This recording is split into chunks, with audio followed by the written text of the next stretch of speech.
আদা বাটা দেব, টমেটো কুচি দেব,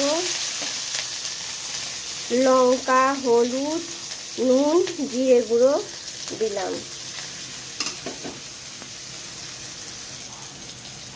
পরিমাণ মতো জল দিলাম। একটা তেজপাতা, শুকনো লঙ্কা, গোটা জিরে, গরম মশলা, এলাচ, দারচিনি ভেজে নিয়েছি, গুঁড়িয়ে নেব।